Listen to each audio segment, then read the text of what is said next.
morning and welcome back, everybody. Welcome back to the show. Hi, Hello, Karen. Christina. Hello, everybody. Well, we hope you guys are ready. We are going to be tackling a challenging topic that I think a lot of people share. That's the idea of both giving feedback and receiving feedback. And I think this can be a trigger word for a lot of people where it creates anxiety or avoidance, mostly if you're receiving the feedback. And Karen and I have been really hearing a lot about this lately. And I don't know if it's partly what's kind of going on right now in the business world, especially in tech. There's been a lot of layoffs and people are going through interviews, and you're dealing with this issue of feedback quite a bit. But I also see it when I have couples in relationships. They're trying to learn to communicate better with each other. And this particular issue, whatever you call it, where someone is trying to give information to the others, it still creates this tension. So I think it's a really good topic for us to tackle today. We as a language use a word feedback, especially in the business world, like especially around the performance time. It's time to give your yearly feedback, performance review, feedback. They equate the same to me. That's probably my first word that I really understood that I had a trigger because when someone would say it, I would feel this tension. And first it came at work because Mark would never say, "Hey, let me give you some feedback." Mark, my husband, would just, tell me the feedback. His words would be, "Can I tell you something?" He never used the word feedback. He was like, "I need to share something with you." I'm like, "Oh no." It's that awful dread, like he has to, right? Like men will say when their female partners say, "Can we talk?" Yeah. It Exactly. triggers that same thing. Exactly.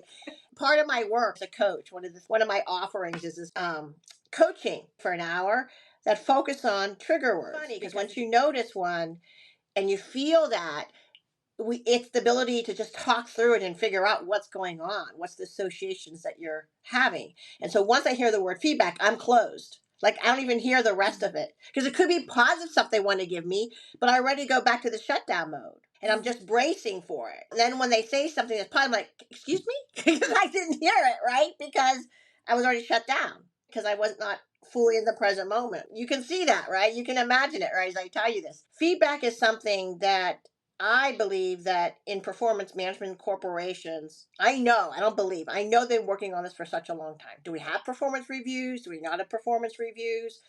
We should give feedback along the way. What does it look like? And I don't think we've really have trained people and get them to understand what it is. And I think it goes back a lot to the early influence we have and how we communicate until we consciously make a change in the way we give and receive feedback, it will stay the same. And this is where we want you with this episode to really think about it. When I say the word feedback, what did it do for you? It allows you to understand it's not you, it's the root that you have to it, that word. And that's what we want to start for you to explore. So I know for me, and I don't know if it's the same for you, but I know for me that growing up, I think parents early on feel that part of their job of being a parent is to help you be a functioning good human being. So they're constantly telling you what to do, what not to do. Well, I experienced this as criticism. So it wasn't like your parents came and said, "Let me give you some feedback about how you cleaned your room." When you're a kid, it was just, "You didn't clean your room. You can't just pull a blanket over the bed and your toys are all over the floor and blah, blah, blah." So, really early on, you get this association of someone telling you something about what you've done or how you've performed equals criticism.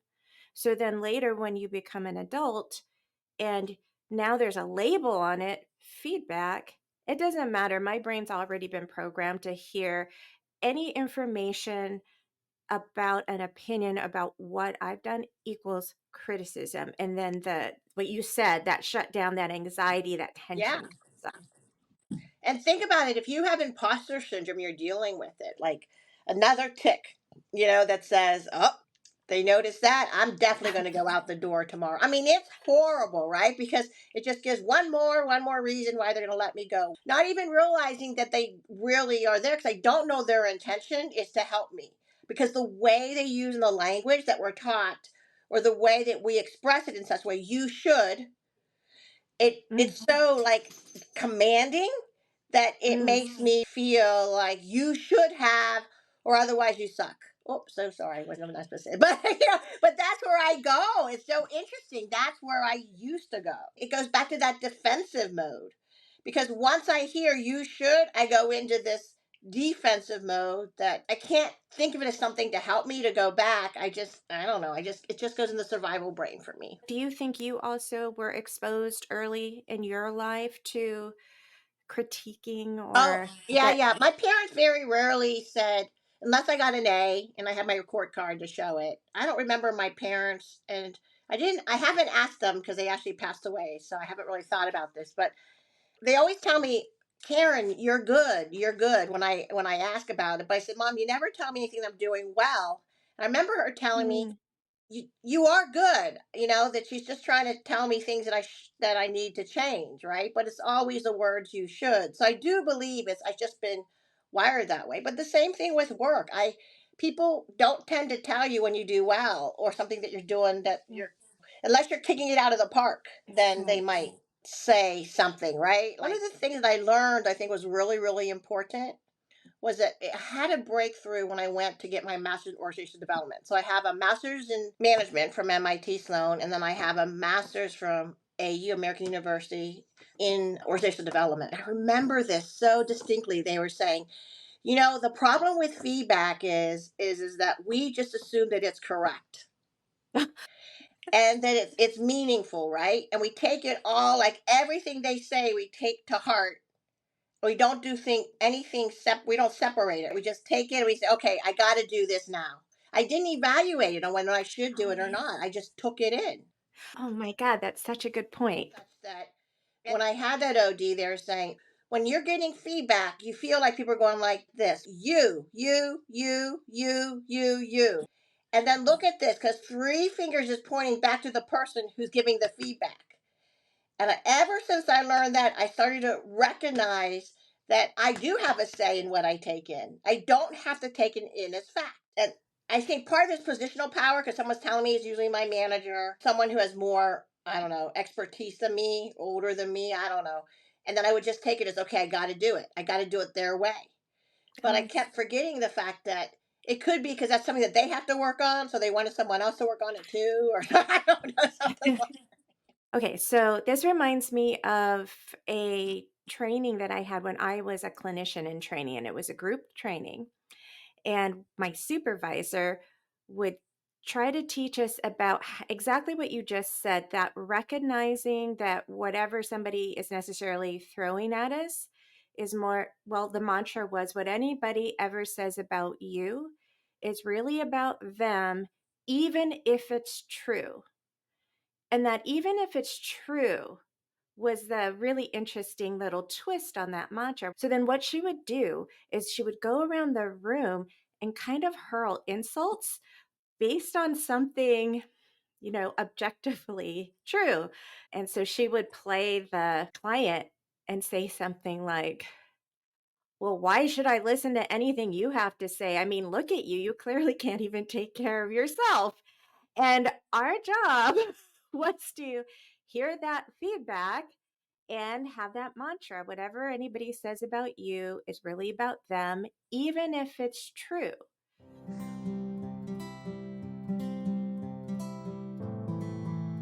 So it was to acknowledge that, but just go back and say, well, tell me more. I mean, how is that sitting with me right now? What are some of your thoughts? Where have you felt that before? Yeah. Because you're really trying to understand what's getting triggered in them that they're needing to hurl this information at you. That's what, when you were doing the finger thing, that's what just came to Yeah, my head. yeah. The technique that worked for both of us is the fact that you take it, you listen for it, you listen to it. You don't let the feedback word trigger you like it did for me, and then I didn't hear anything. So you actually like go in with curiosity to understand, Mhm. because that's a perspective, Mhm. their insight based on their own brain. So it's like Whatever's their going on for environment, them. everything. Yeah, exactly. And I think that's the point of it, is to explore, to hold it very lightly and explore.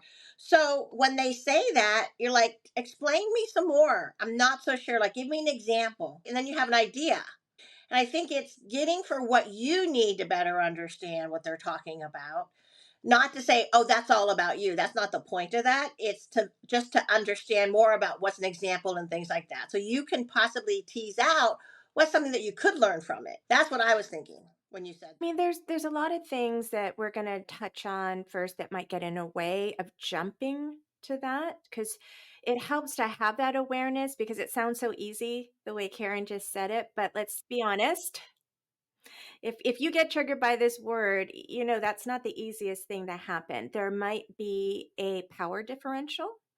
The person who's like giving you the feedback is your boss or a director or just anybody who has some power over you. That may feel what Karen was saying earlier, like, I have to just believe what they're saying is true. that. It might be the sound of it sounds like it's that trying to be helpful. Well, I think you should do blah, blah, blah.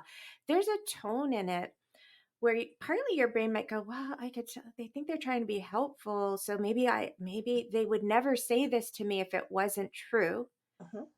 Just that helpful tone, right? Those are some of the Or things. they could be saying it because maybe they just want to put you in their place because they're having a bad day and they just wanted to like give you some feedback. Because this is even what we were talking about earlier about feedback when you really don't respect them. When there's a point where Yeah. someone might give you feedback and when you don't respect them too.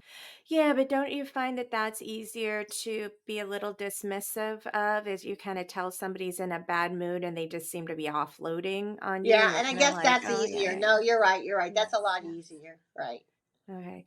So Yeah. there's all these different things that might be triggering that early association of criticism. Feedback equals criticism. There might be a power differential. It might be because it's coming actually from someone you are close to, your partner, a best friend, a family member, that you tend to take it all in as if it's true without stopping to be curious and do that discernment. So first know that these more knee jerk, habitual learned behaviors are there, and see if you can start asking yourself, where do I tend to go when I feel this trigger? How am I interpreting it? It might be different for different people. And then our question is, okay, well, what do I do now that I'm recognizing that I'm triggered? And what did you start doing, Karen, when you said you recognized this was a trigger word? Yeah, when I had to do feedback, it was going back to pointing thing made me realize that I had to realize that feedback, it was just information. It's just their perspective. And when I could change that, that would work. But it took a while though too, because I was imposter syndrome. So my imposter syndrome was this like the monster of imposter syndrome was so great. I was just looking for those things to say, oh, they're gonna fire me now. So it was not as easy to do that reframing. Right. But to be able to reframe now is so powerful for me because when someone says I want to give you feedback, I can equate it now to just their perspective. I used to have it such that the Chinese cultures always respect your elders, whatever they say is true. I think that also was part of the trigger for me, where if someone gives you feedback, and not even positional, or they had more experience, even just a little bit more experience than me, then it's true. And I think it's the double thing about feedback and then just noticing it and saying, okay, what else can I do with this? How can I reframe it? Right? It could be changing the word or changing the definition, but it allows me to hold it much more lightly. And that's what I teach my clients to do, is to look at that. But the idea is to notice first. So what do you do? What have you trained other people to do regarding this?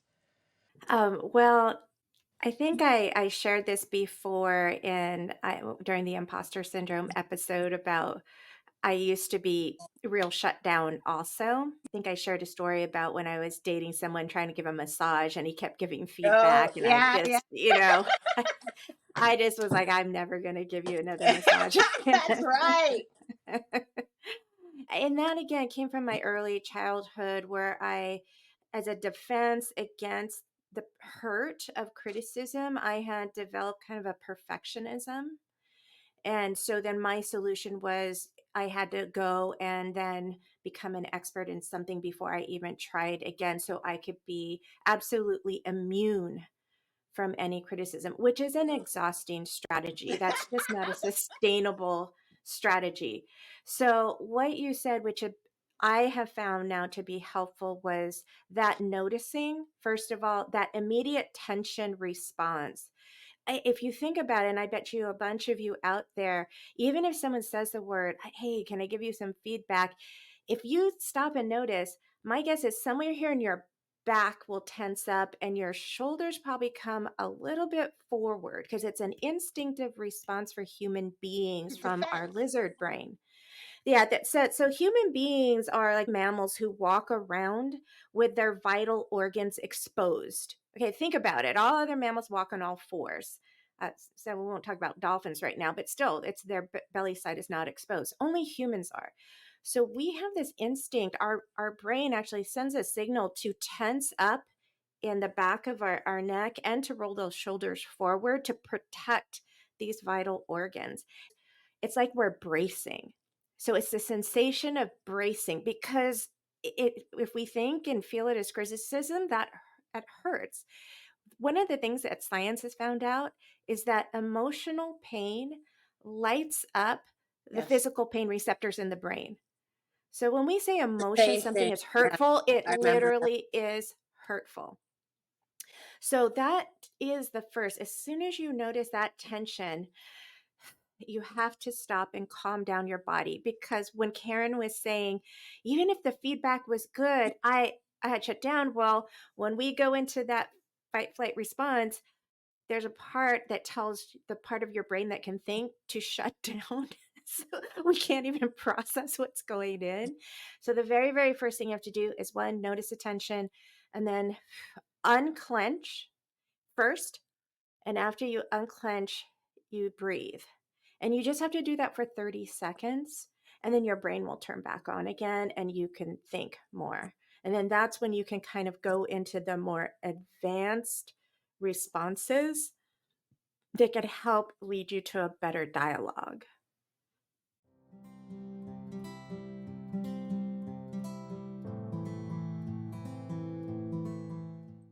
Of Karen, if you want to talk about dialogue a little bit, Well, I was how even once thinking. I remember you mentioned something about the a keto move. Is that part of what you're thinking as well? As something that when you redirect the energy in the direction you need? well, the Aikido was a little bit like that example where the therapist hurled insults and Oh, okay. instead of meeting it with defensiveness. So our instinct usually is to then once we're braced, we're ready to defend our position. And so then you hit it head on. And then what the Aikido move was, and this is my school in clinical psychology, we had to actually take a year of this Japanese martial art called Aikido. And that was to work almost with metaphor and working with the energy of people. So when someone's coming at you, it's this way that you take the energy and you sort of take it and you redirect it. Mm. So the example from that therapist criticizing was to say, wow, that sounds really difficult. Tell me more. And so you're sort of shifting the attention back to the person that and redirecting it. Or say it's someone that's close to you in your life and it's a partner and maybe it's escalating and it's starting to become, well, you is usually how the feedback comes across. You is again you if you can take that breath and bring that curiosity and then you bring it back to them and say, what I hear you saying is, can Mhm, you tell me more? mhm, Like, help me understand what you're feeling. To get out of the you, it's like, help me understand where you're coming from. So you're that person who's giving it can say, well, well, I felt XYZ, because that's the useful information, not their opinion about you. Oftentimes people, we're going to do an episode on making assumptions, but a lot of times people are always making assumptions about what your intentions are. And then they're going to give you this feedback. Well, when you say this, you're being hurtful. And the other person be like, wow, that's not what I meant at all. I know, exactly, exactly. And I think that's when you're talking about that too. I think that's it. So the idea is that you engage in a collaborative exploring, and that's Yes. the dialogue part where you engage in a conversation to better understand. That's why you hold it lightly and you be curious about what do they really mean, and you really pose it so they have to say, so give me an example of how this worked in your life, right? Yes. Or give me some examples of what words I could use that would show something different. Because I Yeah. really like the words, because I've given this to my client too, where you use a sentence stem. Because sometimes for me to change a behavior, I like when someone gives me a set of words that I can use to change my behavior. So it's Can like you when give I an was learning, like, example? yeah, like an example would be is that have you considered, or one thing I use is this. Can you share an example where it worked for you, or a sentence stem where I can use over and over again? It allows me to go simply to those words easily. And I think what I love something that you also said was, and if the worst case you just say, I'll think about what you shared. Thank you so much. And that's it. And then you can go off because you don't have to engage. Because sometimes if you are too shut down, or it's someone who says something that the intentions aren't not helpful, then that's the problem. I think that's the whole point, is what you said earlier that's really important, is about intention. What's the intention? Is the intention to help you grow? Because the intention is about to help you grow, there should be this collaborative discussion, because then you can help me by finding and making sure I understand versus a one statement. You don't have to have a long engagement. It could be just another back and forth like two times. And I think people think when they just give it, they just want to do it so quickly to get it done. But they don't realize a person needs to engage, because they need to understand it. And that's why I really like the word of dialogue and collaborative exploring.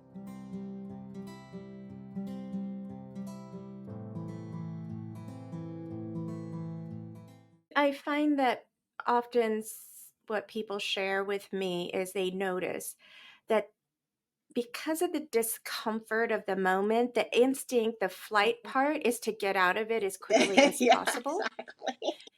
And so it is a skill to learn, to start training yourself to stay still, to pause, to just sit in that discomfort for a moment, because you have to be able to give yourself permission to not defend, but also not, okay, okay, but that's really good. That's really helpful. Just like, I just need to get out of here because I'm so uncomfortable.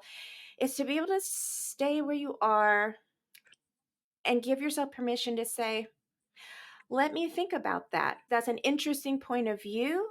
I'm gonna have to. I'm busy. I'm right in the middle of something right now.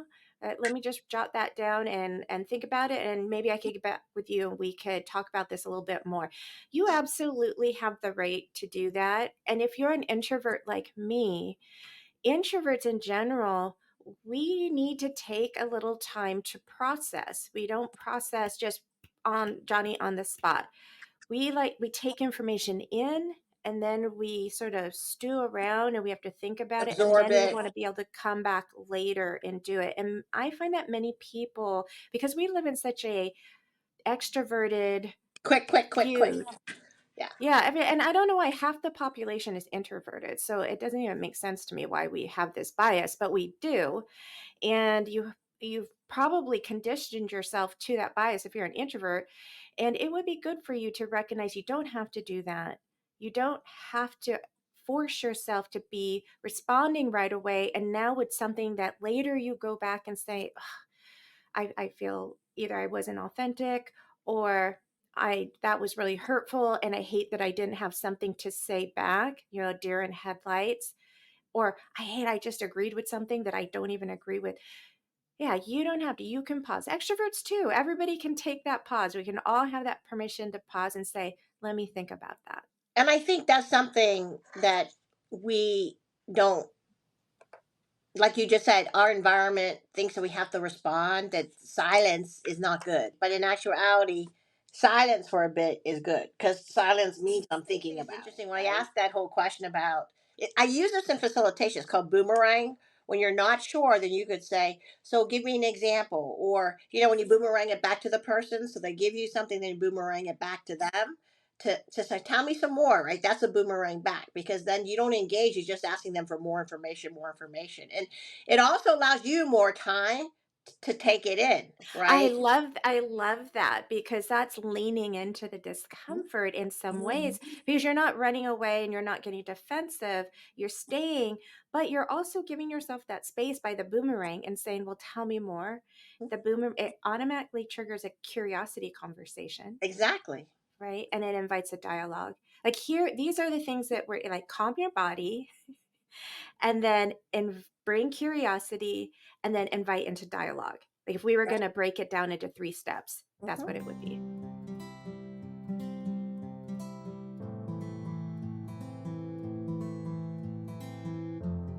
So, you ready to go on to the next one, which is about when you give feedback?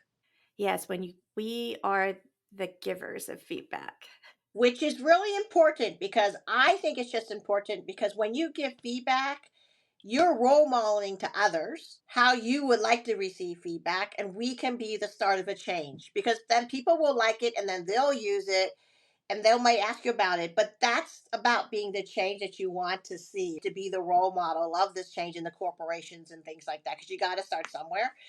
Even when you're starting to give feedback, I just do believe once you start and people feel good about it, then they will. Feedback, again, as we all know, it can't come just at the performance review time. That hurts it right away. The best feedback is in the moment, at that time. And it's a mixture. It's not even a feedback to me. It's just, how did you feel about things? And that's about the coaching part. So your intention is to help this person, grow and learn. And when your intention is I think when you think about your intention is, you can change the word, because you're not commanding, you're just giving them the perspective, but you're using more the I. And that's the way to give it, so that you're sharing them how you felt. For example, in that presentation, when in that one graph you did, oh my gosh, it just took my breath away. Or when you say, I noticed something when you said this word. I think Dan was a little bit confused. I think I got it, but it could be because I understood it some more. So maybe I can help you, or you could think of another way to say it that's more for people who aren't working together on this all the time. And I think you could accept that Mhm, if I was saying it that way, right? Because I mhm. noticed Dan. And that's the whole point of this. The more you use the I and center them where it's coming from a personal perspective, I will respect it more, because I get that it's your perspective.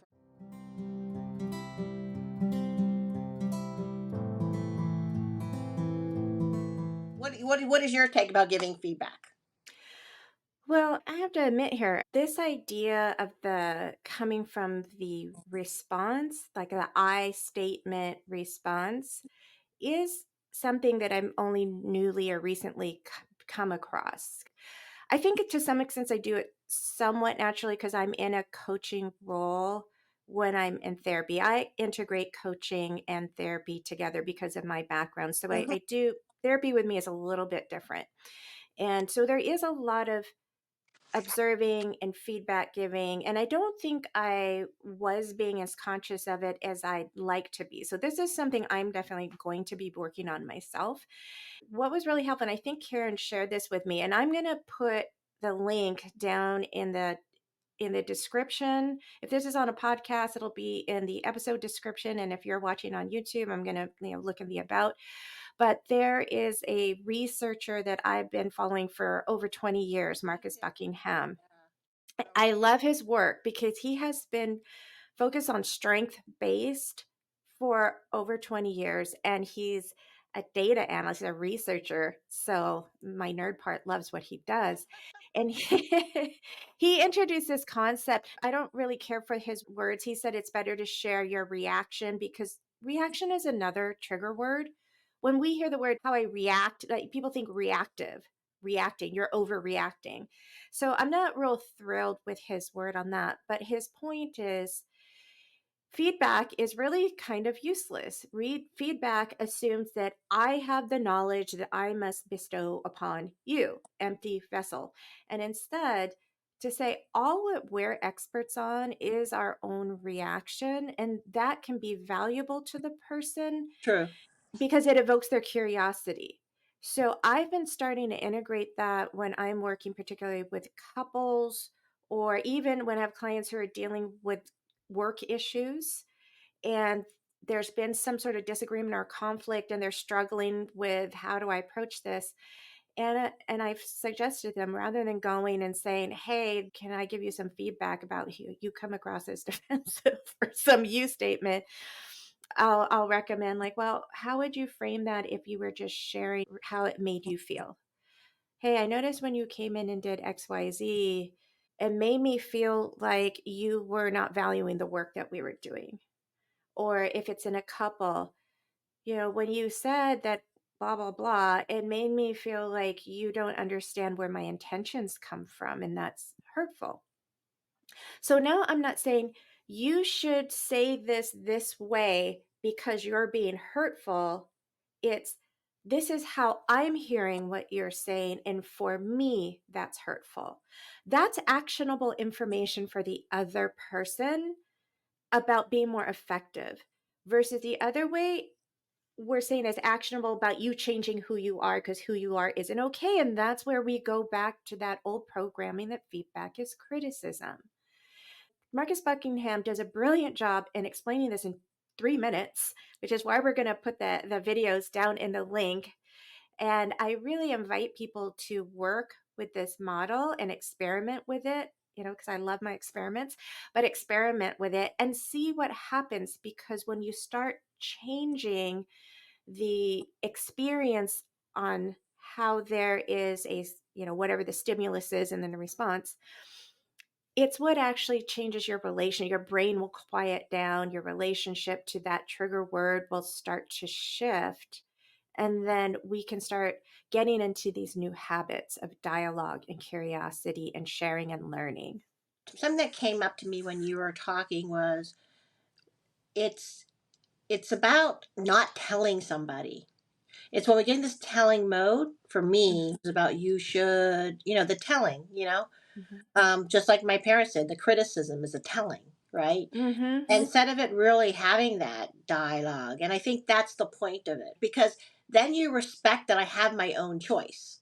I can or I can't Yes. do it. But when you say you should, it's almost like this is what you should do because it's the right way of doing it. And honestly, if it's the right way, then why is there so many books on the same subject? That's what I always say. That's like I always, there's no one right way. Okay. So I'm just saying. So it's very interesting where everybody wants to say you should because it worked for me, but none of us are exactly alike.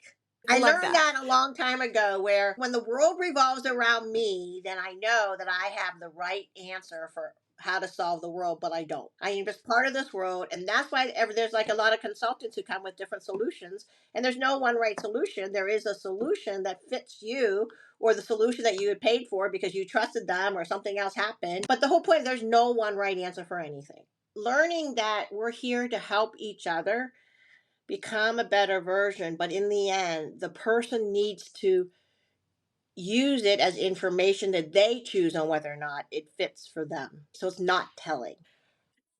So, what would you advise to somebody if, say, they're in the position and it's a power differential, and maybe it is a performance review, or maybe it's a wrap up after doing a project, So whenever the team, postmortem, the a postmortem. postmortem. I Yeah. always hate the word the postmortem. I'm like, oh, Yeah, yeah. So, and say, you've got this leader, you've got this project manager who hasn't watched this podcast, and they're giving that traditional kind of you, da da da.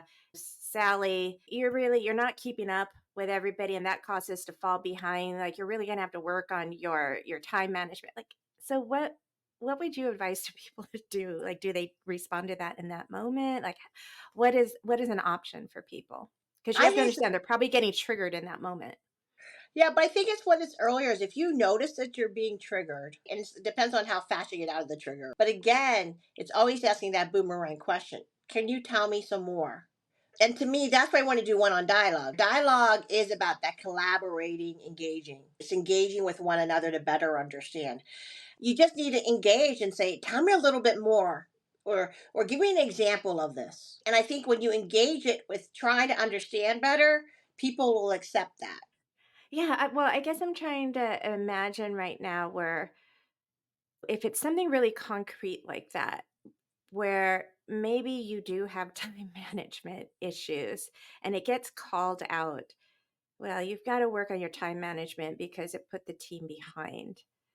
And, does it make sense to say, well, can you tell me more? It's like, well, you were late on, it seems like that would invite, well, you were late Oh, on well, I this think, yeah, deliverable, you were that's late true. on If that. it's not because that is specific, I probably would take it off because I would hope they would not do that in front of the whole group, right? Because that's a personal feedback. So Hmm. hopefully the manager realizes this is not a post mortem thing; it's more about the whole team, how it can get to the next level. If it's a performance appraisal, and I would think in my brain, yeah, I could see how that happened, right? Because then you're still getting a dialogue, where you think this has happened because of this. I know that this time it happened because of this. I'm not trying to give excuses, but I'll work on that now. Maybe Tina and I have to create a better relationship. So you're talking about the actions to make it happen, and it's probably what I would do because that's a very concrete thing around time management that you have to improve. And if you really make sure that it fits, then and you can feel it because I feel like you feel it when it's true. It will hit your gut, like your heart will feel it. There's a part of it that's truthful, and then that way you could say how you can improve it or something. Your Well, plan, but or you then could come isn't back the to it. point though, even if it's true? So remember the thing, my mantra from my supervisor, no matter what anybody says, is really about them, even if it's true. And maybe so what's true about them is they are frustrated. So what you're getting is, well, what is this about them? Well, they're frustrated with this. And maybe it's true. I do have time management issues. But what we're saying is, look, instead of getting into the win lose or the fight flight, I'm getting attacked or whatever we're interpreting the criticism, is to keep the focus on creating the dialogue. So if it's true, you could come back and say, I can appreciate that. This has been a long challenge for me, especially when I have multiple demands on me. I am having challenges with prioritizing because maybe what the issue is you're not getting enough information from the different people who do. This is a common problem. People are giving a lot of different tasks and it's from different stakeholders and everyone says their thing is the most important. And so then the person is trying to juggle them all and not knowing how to prioritize. So that opening it to dialogue will say, here's the situation I find myself in. What would be your strategies? So that this is where you want to take what feels like just diagnosing the problem. So feedback, another word is criticism. Another word is, well, they're really good at diagnosing the problem. But what you need from someone who's supposed to be the experienced person giving you feedback is, okay, share your wisdom for me. Go and try to harvest some of that wisdom, invite that dialogue and say, what have you done in the past? Or have you had other employees who've had this struggle? What was successful for them? And you engage them in that helping, supporting type of coaching now, moving them into coaching from telling so that they're side by side with you now looking But at the problem. they're sharing their experience, and they're sharing their experience. I like that, and that's what I do, I guess. And I just really I wasn't able to put it in words, but I think Okay. that's exactly what I try to do is get that engagement about, Yeah. seeing what their experience is. But I also think it's sharing about what you've done so far and you recognize it. But even what I thought was really good too was when you said, if you get in the situation where you acknowledge the fact that, yeah, because you know what, I'm realizing when I think about it, it goes into this dialogue about what can we do next time to Yeah. take it to the next level. Yeah. Because something that I've learned a lot, and this appreciative inquiry, which one of the things we've talked about is when you're able to like not just think about what the problem is, but to not to focus on the problem, but where can we take whatever you're doing to the next level. So it's not to focus on, okay, let's analyze the problem, analyze the problem, analyze the problem. Sometimes it's also the ability to do what's going to help me get to the next level. So I think the ability to have that dialogue and switch it up to about, okay, so what is it about that will take me to the next level? Let's brainstorm on this together. And maybe when you feel like it, is it possible that next time when I have this priority issue and don't know, that I could come to you and get something? So you can make a request of something. So it's not just only just on you. You could also make a request of something. Yeah, that's when So we're that getting more works too. into Yeah, collaboration. yeah, And then yeah. if you're the feedback giver or you're the person and who's there to be helping, try to remember this is the skill you're trying to cultivate is how do I do this where I am standing side by side, I'm a coach and not sort of in front of where I'm in opposition to, or I'm in a telling position. I want to give this information, but if you stay connected to what your big picture intention is, which is improvement, growth, learning, Mhm, then this is about understanding that human beings have a reaction to feedback. Many of us are wired to experience it as criticism. And then now mhm, you're going to get in your own way if you're not effective in how you're communicating this information that feels important and relevant to the mission. So you want yeah, to cultivate this coaching perspective, this dialogue skill, and we will offer an episode that goes more deeply into the inquiry into dialogue down the road yeah, because we want to yeah. give you the tool bag for whether it's with your partner, whether it's an employee or your boss. We want to give you the toolbox so you feel that, yeah, I am being the most effective human being that I can. And you're good. And the whole point is, what do we all want? We don't want to do it alone. Sometimes we want help. And Yeah. sometimes we don't ask for help. And you can even say as a coach, how can I help you? The whole point of it is to make them feel like they're not alone, that there's hope. Yeah, I think that's a great place for us to end actually because that was a really beautiful statement is to understand that if you can master this, what you're doing is helping people realize they're not alone and you're instilling hope of this future growth. And that's going to continue to create positive relationships. So we hope you understand that is one of the most important takeaways of today. So if you have any questions, if you're on the podcast, you can go and find our email. It is simplyhuman.connect@gmail.com. Or if you're watching this on YouTube, you can leave a comment below. Let us know some questions or some situations that you might have. We try to respond within the week to your questions. We want to, as much as we're able to address as many of the questions that we get as we can. And then, Karen, do you have any final words? I just also want to share with you. I feel as though you came across our site for a reason. And I would love for you to think about how you can share this with another person. Because the more we can share, and then just one person listens to it, it could really make a difference for them. Mm. And it may be not just now, it could be in the future. But the idea is that we hope that you find this a way to look at feedback a little bit differently, and that will help you to see it not as a trigger, but actually as something that you could grow and learn from. And you have the power to do it. Thank you. And then, everybody, please don't forget, help YouTube get the algorithm promoting this video by hitting the like button, hit subscribe, put something in the comments. All of that helps. And hit those notifications. And we will see you next week. Goodbye, everybody. Bye, everybody. Have a great day.